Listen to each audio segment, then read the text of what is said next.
ওখানে ছাদে আইছি। তোমরা তো কালকে তোমরা দেখাইছিলাম যে আমার গাছের অবস্থা কিটা। এই যে বালতি দিয়ে উপরে জল আনছি। মাগুমা খুব পরিশ্রম হয়েছে আমার এই সিঁড়ি দিয়ে উড়াইতে।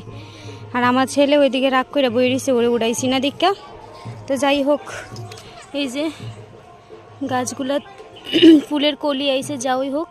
এবার এটির মধ্যে জল দিতে লাগবো। দেখো মাটি পুরো শুকাইয়া গেছে।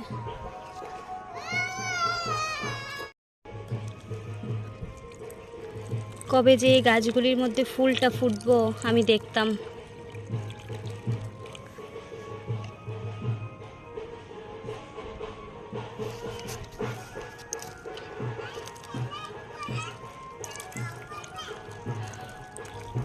অনেকগুলি ইচ্ছা আছে আমার ছাদটাতে ফুল বাগান করতাম, জানি না করতে পারুম কি না। তবে বাড়িতে যেহেতু আইছি আবার সেই যত্ন